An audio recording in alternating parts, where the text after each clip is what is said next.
За эсний өдрийн дамжуулъя.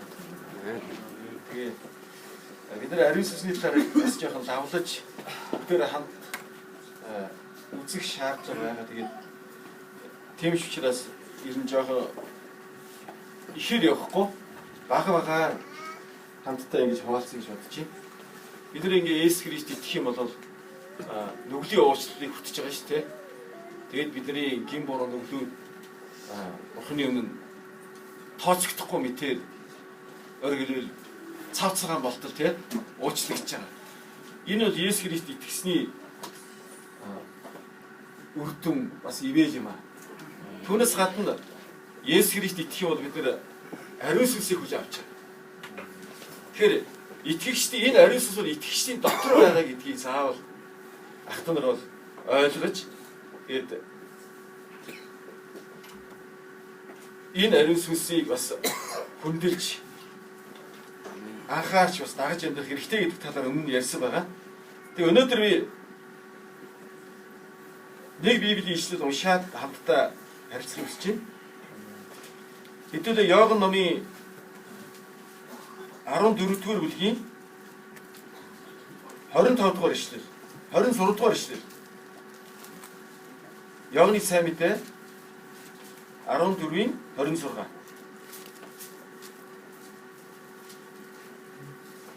Харин туслагч буюу миний нэрээр эцгийн минь илгээх ариун сүнс та нарт бүх зүйлийг заах бөгөөд миний та нарт хэлсэн бүгдийг сануулах бол.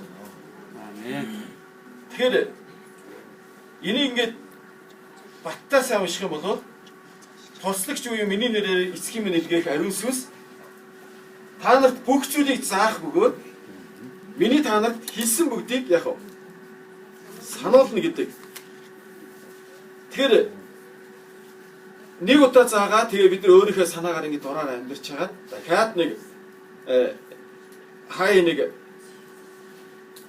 юунд очиод сурдаг шиг те сургуульд очиод сурдаг шиг хэрэг болохоор юм зааж өгөөд багш тэгээд бусдын үед би өөрөөр яваа.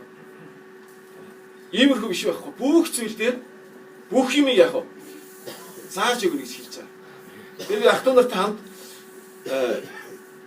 хэрэг бид нар энэ үннийг эрхмээр тооцож хэрэг бидний бүх амьдрал дотор ариун сүнсний сургасан ёсоор явбал ямар их амьдрал үнцэнтэй одоо байх вэ?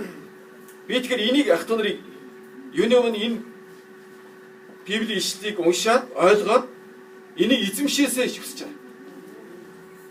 Энэ ариун сүнс бидний дотор оршныг дээр нь хэлж байгаа. Гэхдээ бүх зүйлийг зааж өгнө гэж. Дотроос.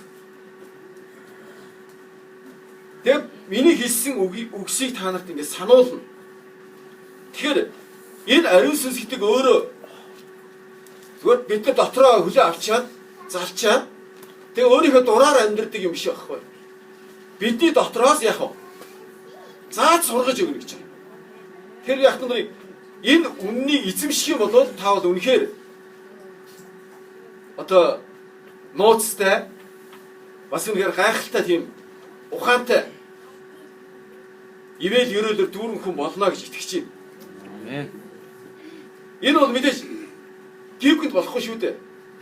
Бидний амьдрал одоо юу гэдгийг энэ ариун сүнсэнд хэр хандж гин хэр энэ зааж сурсан дотор явж гин гэдгээс шалтгаална. Гэтэ энийг хийдгүү онцгой хүмүүс, үйлчлдэг хүмүүс, тэ? Цуглаа ахалдаг хүмүүс биш. Бүх хүн бүгдээр бүх зүйлдер яг энэ өөрөө бүх юмыг зааж өгнө гэсэн учраас. Энэ гайхамшигт зүйлийг эзэмших юм бол та бидэнд ямар их өрөөл байх вэ? Тэгээ би өмнө энэ ариун сүнсийг дагаж амьдрыг бол заасан ёсоор дагаж тэ энэ сургалтыг сайн авъяг бол би өмнө нөгөө нийтийн цуглаан дээр бидний санаа маш их чухал гэдгийг хэлсэн.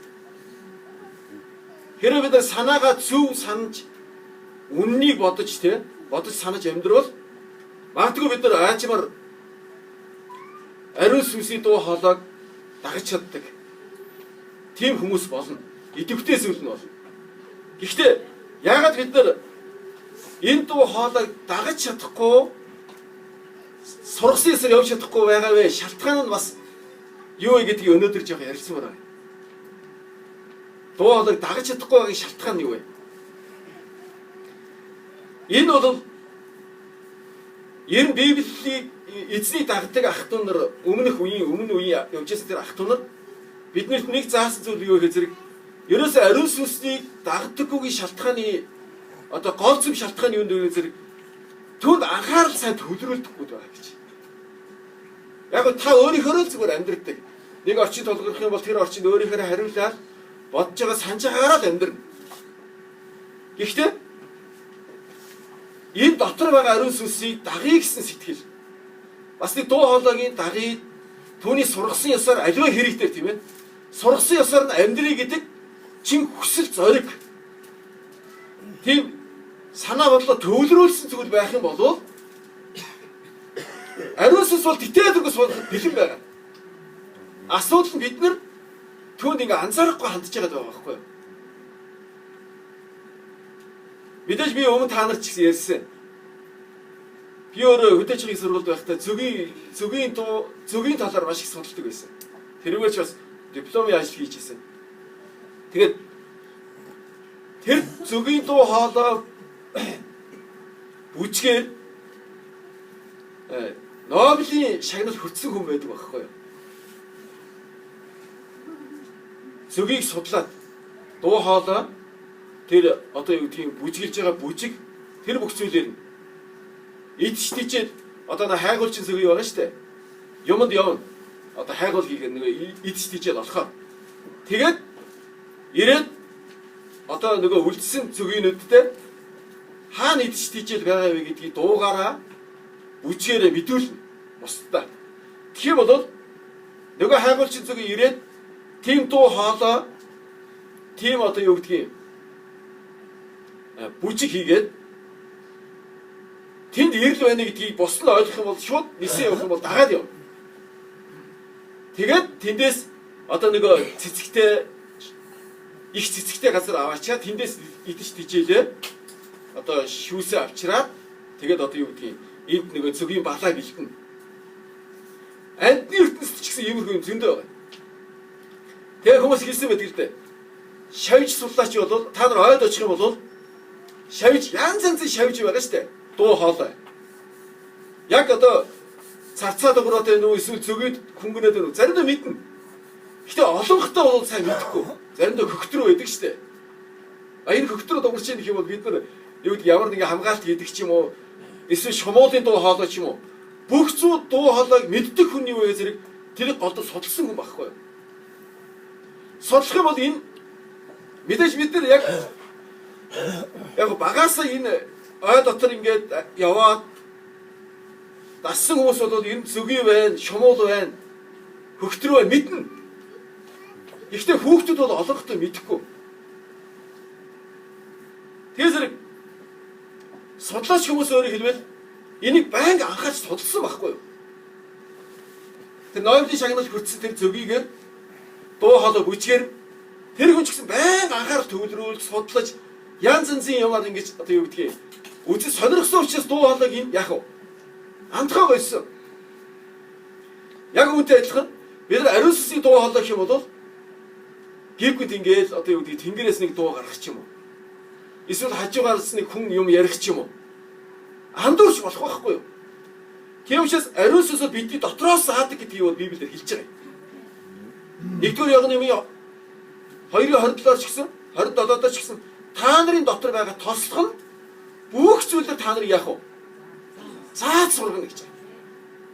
Тэгэхээр энэ дуу хоолой бид нар олон амьдралын хэрэгүүдээр те эзэн минь залбираа асуух хэрэгтэй. Нэг хүнтэй уулзсан ч гэсэн энэ хүнтэй яаж харьцах вэ гэдгийг бид нар гаднаа бол хүнтэй ингэ ярьж байгаа ч гэсэн хандж байгаа ч гэсэн дотоод юм байгаа шүү дээ.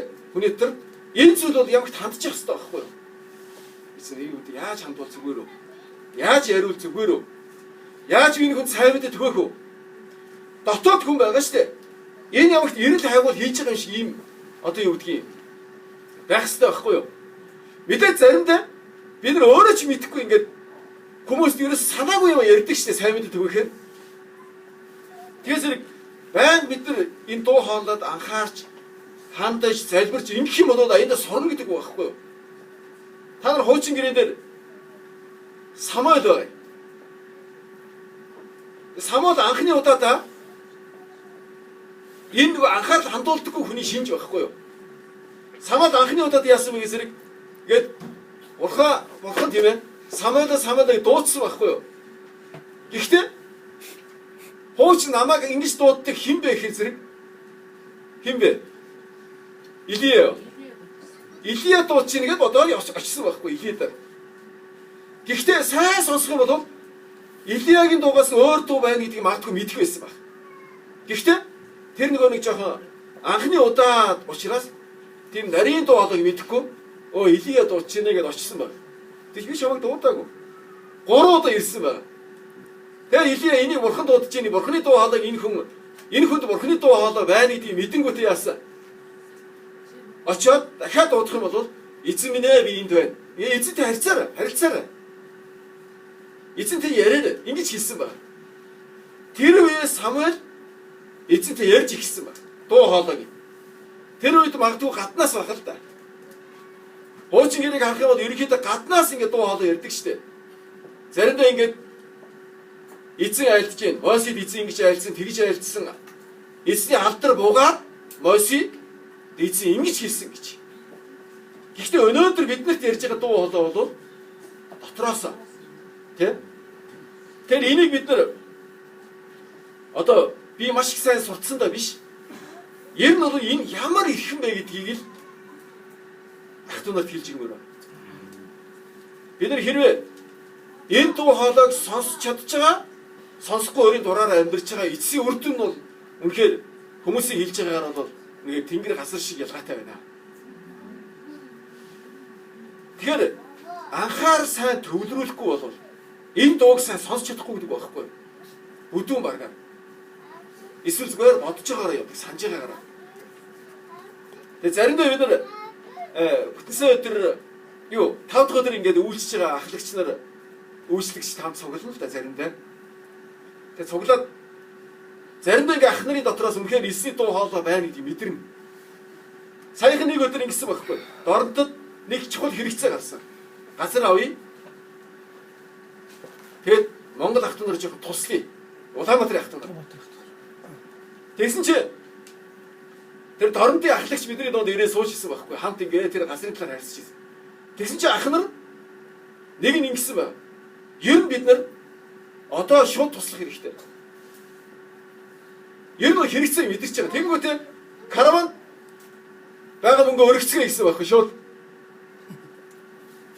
Тэгээ ах トゥ нар голдоо нөгөө өдөрч ажил хийж байгаа. Зарим нөгөө хойр ажил гэдэг учраас магадгүй нэлээ их мөнгө карваж ирсэн байх л та. Тэгсэн чи тэр ах ирээд зам шууд 500 мянгаыг өргөлөө. Ингэсэн байхгүй. Тэгсэн чи ах トゥ нар яасан бэ гэсэн?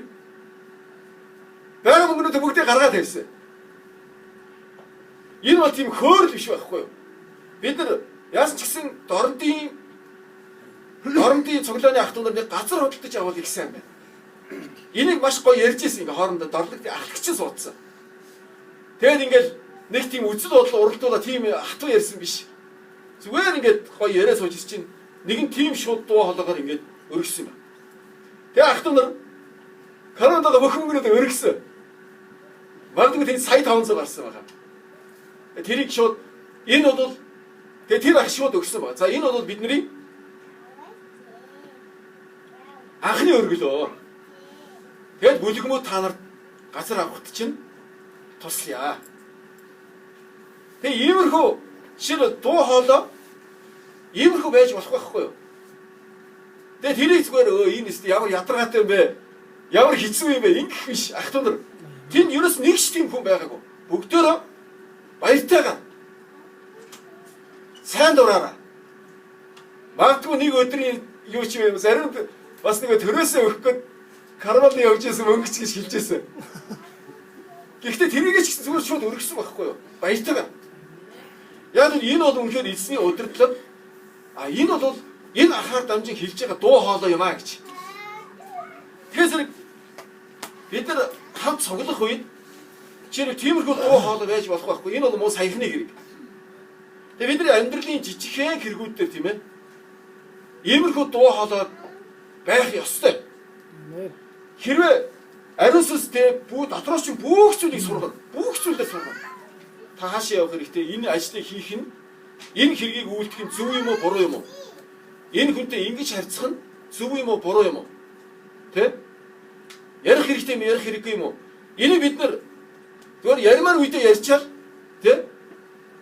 Яг хатуу зөрүү сэтгэлээр байх юм бол хизээч ариун сүнсний дуу хоолойг сонсч чадахгүй гэдэг байхгүй юу?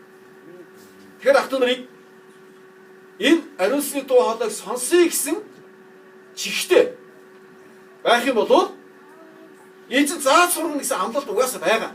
Амен. Асуудал нь энэ биднэрт байна. Амен. Халелуя. Бид нар жоохон зөөлчихтэй бас ингээ бүх юмыг өөрийнхөө бодож байгаа санаж байгаараа хариулахгүйгээр тийм ээ. Үнэхээр эзэн энэ үед яавал зөв дотроо үнэхээр залбирах сэтгэлтэй. Амен. Эзэн туршсан, найдсан тийм амьдралаар өөрөөр хэлбэл тийм байдлаар амьдрах хэрэгтэй. Амен. Тэгэхээр энэ бол огцом гівгд болох зүйл биш байхгүй юу? Нэг удаа сонслоо гэд сайн байна. Гэхдээ энэ байнга энэ эрхэм эзний дуу хоолойг хүн сонсож амьдрдаг болов. Ямар чухал. Ерөөсө шинэ гэрээний эрхэм зүйл нь юунд байгаа юм бэ? Ариун сүнсийг өгнө. Та нарыг дотор оруулна. Тэгээ яах вэ? Дотроос чинь бүх зүйлээр зааж сургана. Энэ боломж, энэ үнц нь хэнд байгаа? Та бүгд байна. Амен. Тэгэхээр зэрэг нэгдүгээрт нь дотоод чихтэй маш анхаар төвлөрүүлдэг ийм байвал их сайн байна. Тэр үед нэг ах ярьжсэн л да. Би ингээ үг дамжуулахтаа ч гэсэн дотор эзэн минь үнэхээр та юу хэлэх гэж байгаа гэдгийг байн иржээд гэж. Тэгэхээр бид нар та нар санаж байгаа нөгөө нэг галуу нугс юу лээ? Нугс ч юм уу ингээ жишээ байгаа шүү дээ. Гээд усны мандалтыг зүгээр ингээ хөвөл явж идэг шүү дээ. Зүгээр өөрөө хөвөөд байгаа юм шиг байхгүй. Доор нь ингээ хөл нь ингээ сэлж байгаа байхгүй юу? Бид нар мэдэн шүү дээ. Хөл нь зүгээр бидний хуруу шиг юм байдаг биш. Хоорондоо холбогдсон юм ялтсан юмнууд байдаг. Тэгэхээр доороо болоод ингээ сэлж байгаа байхгүй юу? Дээрээ болоо ингэсэн. Тийм ээ. Энэ юу ярьж байгаа юм бэ? Бид нар юм хийхдээ хүнтэй харьцахдаа зүгээр ингээ сайхан ухааныг хэрэглээд өстө бод санаж байгаа бүгдийг ярих биш. Энэ хүнтэй яаж ярил зүгээр эзэн зааж өгч. Дотроо ингээ ажиллаж явах хэрэгтэй байхгүй юу? Гаднаа бол энэ хүн нэг цаанаа нэгэ бодоод байна да гэдэг хүн тийм бодол төрүүлэхгүй байсан ч гэсэн яг нь дотроос эзэн минь тусалж өгөөч. Эзэн минь та зааж игвэл би бас ярихад бэлэн байна. Иймэрхүү мэг. Яг энэ жишээ хэн хийж исэн бэ гэвэл Паул хийж исэн байна. Бид нэг ишлэл уншийе. 1-р Иоанны 1-р Коринтын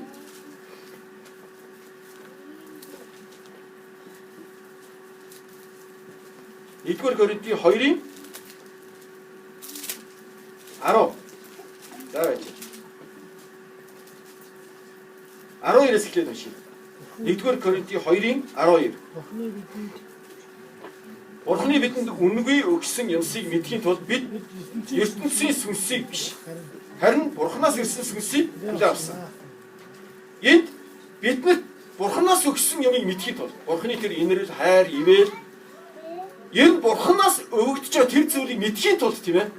Биднэрт нэг бас нэг онцгой зүйл байна. Энэ юу вэ? Сүнс гэж хэлж байна. Тэгээд бид үүнийг хүний мэрэгэн ухааны сургасан үгсээр биш. Өөрөөр хэлбэл хүн энийг сургасан учраас би тэгж ярьж байгаа биш. Ийм утгатай. Харин сүнсний сургаснаар ярьдаг өгөөд гэж байна.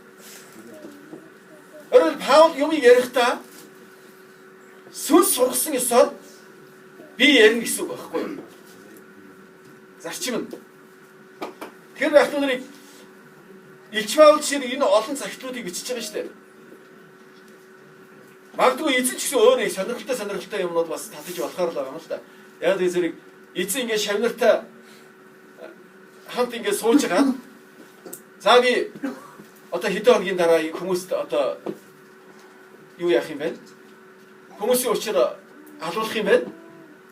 Тэгээ би та нарын дотор нэг гайхалтай ариун сүсийг өгнө. Тэр чинь тэгээд одоо юу гэдгийг та нарын дотроос ингэж зааж сурах юм шүү. Энэ ингэж бүр дотомчлоод ингэж яриаггүй. Яг л тэр үед тухайн шавнаар дааж чадахгүй байсан учраас би та нарт үнэхээр ярмаар юм байна. Гэхдээ одоо та нарт дааж чадахгүй. Харин энэ сүнс ирэх юм бол та нар миний хэлсэн юмыг ойлгож тэр үед даах чадвартай болно гэж хэлж байгаа. Тэгэхээр эзэнт махан биеэр ирсэн энэ үед сурсан юмсаас илүү ариун сүнсээр заах юм маш их гэдэг байхгүй юу? Паул энэ үгээр чуулганы тухай бодоод ярихдаа би хүмүүсийн мэрэгэн ухаанаар биш. Тийм ээ? Хүмүүсээс ингэж зааж сурсан ёсоор биш. Тэгэх юм бол эдийн шишний юм магадгүй их сурах байх л та. Гэхдээ би ариун сүнсний сургасан ёсоор би ч гэсэн сургадаг юм аа. Ингэж энэ 2 дугаар Коринт номонд ярьж байгаа.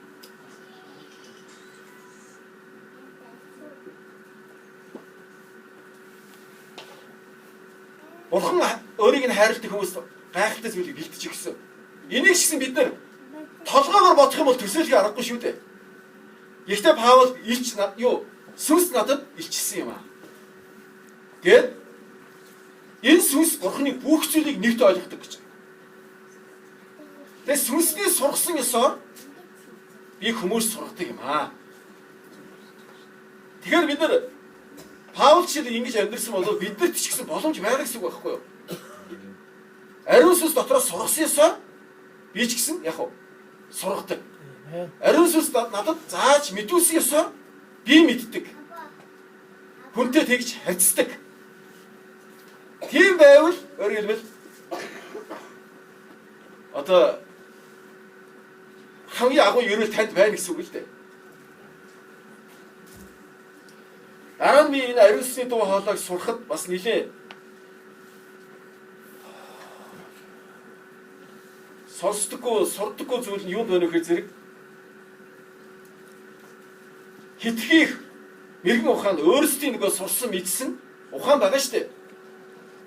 Энэ ухаанаар амьдарч яана гэж хүмүүс хэлж байгаа. Тэгээ би адилхан 2 дугаар Коринтын 3 дугаар бүлгийн 18 дугаар ишлэгийг уншия.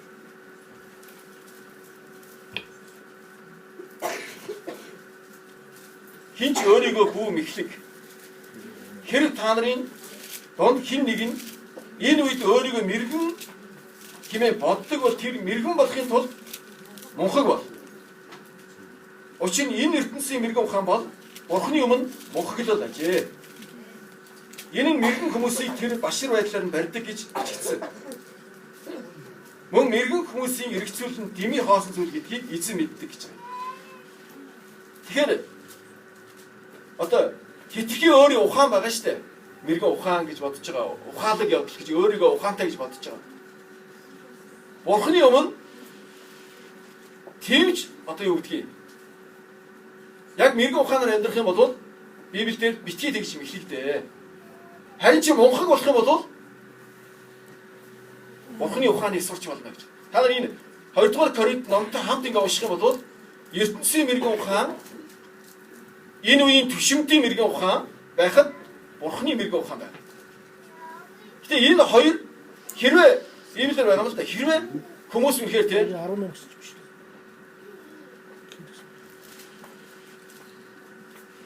Би төлөвшсөн хүмүүсийн дунд мэрэгэн ухааныг ярьдаг. Ингэхдээ энэ үеийн мэрэгэн ухааныг бас өнгөрөн одч үе энэ үеийн удирдагчдын мэрэгэн ухааныг ч биш. Харин нууц дотор үе Бурханы мэрэгэн ухааныг бид ярьдаг юм аа. Энэ нь бидний алдрын төлөө үеүдээс ч өмнө Бурханы тогтоогсон, Бурханы урдаас тогтоосон нуугдмал мэрэгэн ухаан юм. Үүнийг энэ үеийн удирдагчдаас хинэж мэдсэнгүй. Хэрв тэд түүнийг мэдсэн бол алдрын эзнийг содлохгүй байсан гэж. Тэгээ мэрэгэн ухааны тухай ярьж байгаа. Тэгэхээр бид нар аливаа юмыг би мэдтгээ. Нэг юм ярих юм бол аяндаа мэддэг, бүх юм мэддэг байх юм бол өөрөөр ариун сүнсний сургамжийг авч чадахгүй гэдэг байхгүй юу? Би өмнө ч гэсэн ах トゥ нарт ярьж ирсэн. Хүн ингээд нэг юмыг ойлгочихороо хэрэг ялан буруу ойлгочих юм бол эсвэл хүний дээр ингээд нэг юмны талаарх амар их мэдлэг орчих юм бол тэр хүн заахад сурахад маш хэцүү. Бид нар ингэж байгаа бол да. Ингээд хамтдаа ингээд заримдаа хүмүүстэй ингээд суугаад харьцах юм бол юмыг мэддэг чиг хүмүүс маш хэцүү байдаг. Тэр нь ерөөсө шинэ юм ерөөсө орохгүй. Яг л тэр нь өөрөөр хэлбэл хувийн үзэл бодол болцсон байхгүй. Жишээл би нэг юм яриад шүү дээ дээр үе. Ингээд бид нар ингээд уулын нэг хүн ингээд хүний дотор усны тухай бодлоо байна. Ус бол тийм байдаг. Энэ ертөнцийн тэдүүр нь уснаас бүрддэг. Хүний 70% нь уснаас бүрддэг. Тийм ээ? Усны тухай маш их судалсан. Зүгээр жишээ шүү. Тэгээ энэ хүнтэй ярих юм бол уулын тухай ярил. Уул дээр урсж байгаа. Усны тухай бодно. Хүний тухай ярьсан. Тэгвэл хүний 70% нь уснаас бүрддэг. Ус байхгүй бол энэ бие организм дотор юу гэдгийг цусч байх боломжгүй. Байг усны тухай урдаас. Тэгэхээр бид нар ингээд тогтсон юм байна шүү дээ. Тогтсон ингээд ухаан. Тэрийг өөрийгөө ухаантай гэж бодож байгаа. Энэ зүйл чинь шинэ юмыг хүлээн авахтаа дотоодын дуу хоолойг дагахтаа саад болж байгаа. Тэгэхээр ах トゥ нарыг би тэгээд Библийн тухай мэдлээ. Библийн сургуульд ороод тэгээд сургууль сурсан юмаа бүх юм гэж боддог байсан. Энийг нэгдүгээрт нь ингэж хийх хэрэгтэй, хоёрдугаарт нь үйлчлэгч хүмүүс ингэж хийх хэрэгтэй, гуравдугаарт нь ингэх хэрэгтэй, дөрөвдүгээрт нь ингэх хэрэгтэй. Гэхдээ дотоод болоо байхгүй. Зүгээр ингэх хэрэгтэй гэдэг тэр сурсан ухаанаараа хийж байгаа аюул байгаа байхгүй. Тэгэхээр яаж ч гэсэн энэ бүх зүйлийг би ах トゥ нарт хэлж өгч байгаа юм. Ер нь бид нар энэ ариун сүнсний дуу хоолойг дагахыг сурч эзэмшье. Амен. Энгийн гэвэл таны санаа бодол маш их чухал. Юуг санаж байгаа? Сүнсний санаа юу лээ? Махбодын ёсоор явагч нь махбодын санаатай явна. Сүнсний ёсоор явагч нь сүнсний санаатай. Түр сүнсний санаа гэж юу юм? Эзэн Есүс Христийн биднэрт өгсөн ивэл бидний төлөө үйлдсэн тэр үнэн, тийм ээ? Тэр гайхамшигтай золин авалтын үүс. Энэ бүх зүйл үнэн байхгүй юу? Амен. Тэгтэл махбодын санаа бол та бодож байгаа санаж байгаа нөгөө эзэн итгэхээс өмнө ямар хүн байсан яг тэр чигээр. Энэ бол арай идэвхтэй зүйл байхгүй юу? Тэгвэл дотоод зүйлээрээ идэвхтэй юм ирэл хийх хэрэгтэй. Дараа нь энэ ариун сүнсний дуу хоолойг сургамжийг дагаж амьдрахад саад нь юу вэ? Ягаад сайн сурахгүй вэ гэхээр анхаарал сайн төвлөрүүлэхгүй учраас. Сонсъё гэдэг хүсэл дутуу учраас. Хэцүү юм байна л энэ сонсогдохгүй юм шиг байна. Тэгвэл сонсогдохгүй. Бид нар энэ бол цаг хугацаа хэрэгтэй шүү дээ аливаа юм. Тэгэд ах トゥ нар ч гэсэн ингээд та нар жишээ магадгүй тэр зөвгийн судлаад тэр дуу хоолой бүжгийг одоо сонсъё гэвэл тийм маш их судалсан л байж таа. Тэгжээж тэр дуу хоолой магадгүй дуран аваа хэрглэж тэр дуу хоолойг нь илүү бүжгийг одоо сурсан байх л да. Тэгээ энэ ч гэсэн цаг хугацаа хэрэгтэй байгаа байхгүй юу? Тэр би ах トゥ нарыг өнөөдөр маргааш шууд та сурч чадахгүй байсан ч гэсэн урам хэрэг байхгүй. Яасан ч гэсэн ингэж эзний сургасан ёсоор би сурч амьдрий гэдэг сэтгэлийг хүсэл зоригийг яг шийдвэрийг ах トゥ нар гаргах хэрэгтэй. Тэгвэл одоо магадгүй та сүнсний сургасан ёсоор амьдрах юм бол магадгүй гайхалтай ухаантай Бурхны хүсэл сэтгэлийг ойлгосон тийм л хүн болох ба. Библиэлд ч байна. Сүнс өөрөө Бурхны гүн юмсыг ойлгодог гэж. Бурхны гүн юу юм? Гүн сэтгэл нь юу юм? Хүсэл нь юу юм? Таал нь юу юм? Сүнсний сургаснаар та ойлгох ёстой бид нар. Түүнээс хүн зааж өгсөн биш зөвхөн. Тэгээд дараа нь бид нар төрөлхийн ухаанд итгэхэд хүчсэн тийм. Ухаанаараа амьдрсан. Зөвхөн мэдчихээн гэсэн мэдлэгээрээ амьдрсан тохиолдолд магадгүй дуу хоолойг дагахгүй та нар зүгээр нэг тийм хэлбэр төдий хүн болж магадгүй. Тэгээ би ах トゥ нар энэ хоёрыг сайн ойлгож амьдрасаа гэж хүсэж байна. Тэгээ 2-3 Библийн ишлэл уншаад дуусгах юм. Дахиад Иоанны 14-р бүлгээ.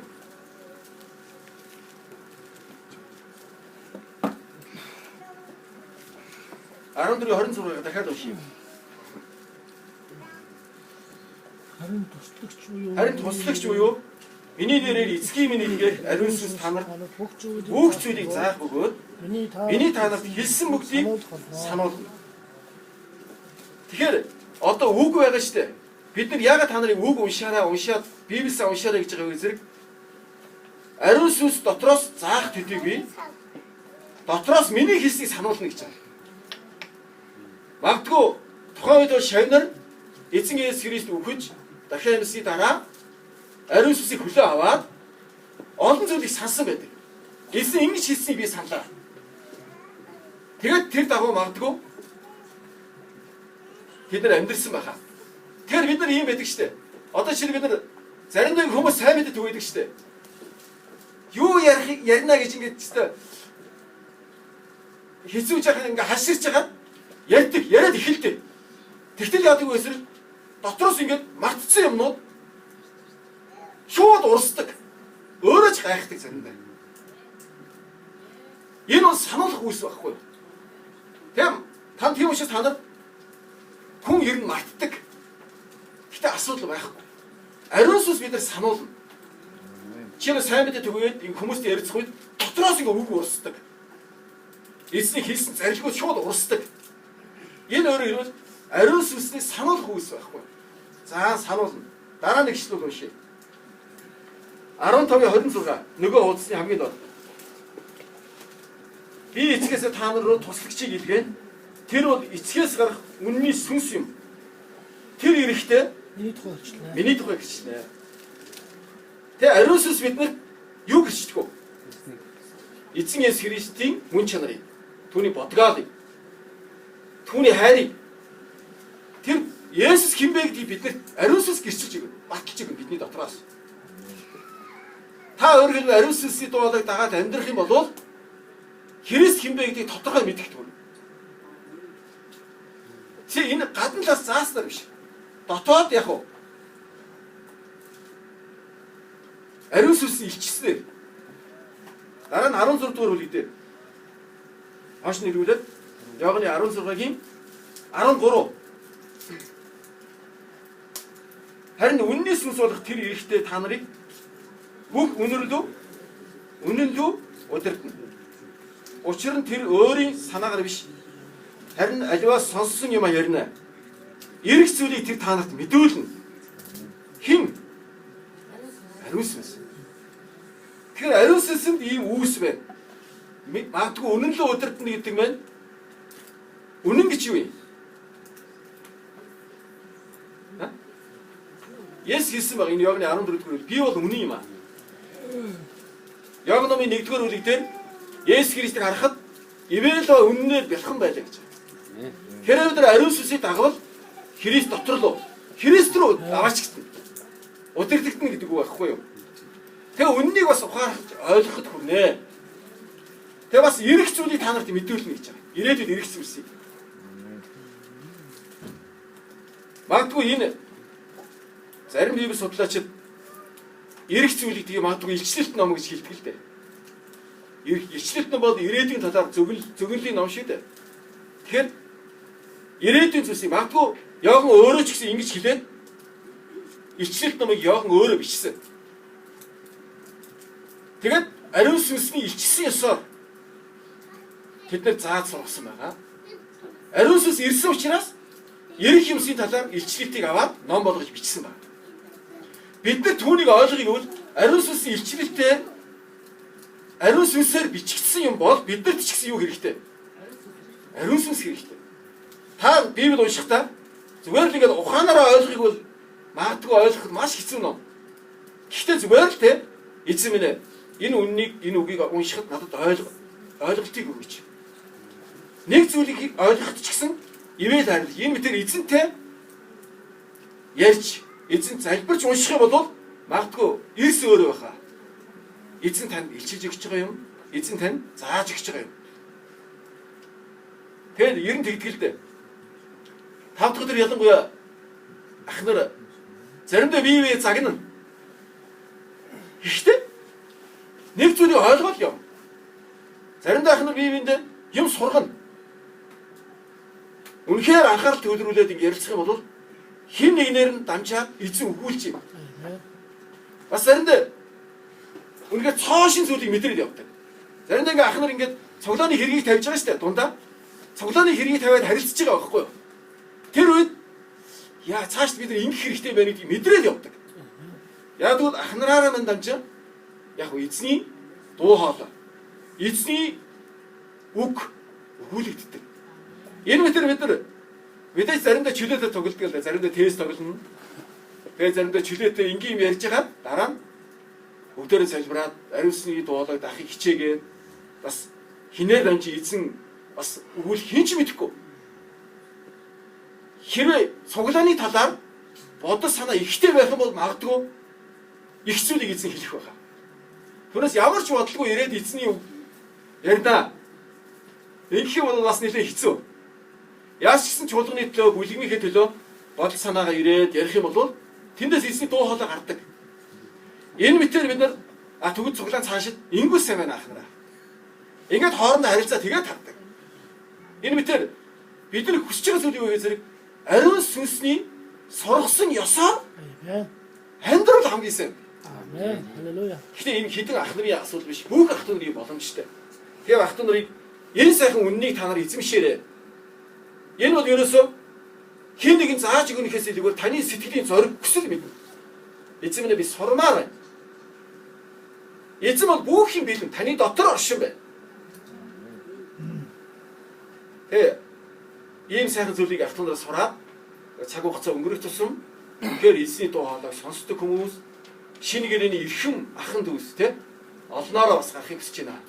Игч нэргээд өөрийгөө доошоо одоо яг тийм дорд болох хэрэг байхгүй. Нэгэнт шинэ гэрээний итгэгч учраас дотроос бас дуу хоолой тослог байгаа гэдэгт итгээд тийм ээ. Асуудал нь би сонсож харахад чадахгүй байна. Мэдэрч харахад чадахгүй байна. Эзэн минь тэгсэн ч гэсэн би бас сурмаар байна. Ийм сэтгэлээр ийм хүслээр эзний өмнө зогсоод цаашдаа захталаад дэвших хүсэж байна. За баярлалаа.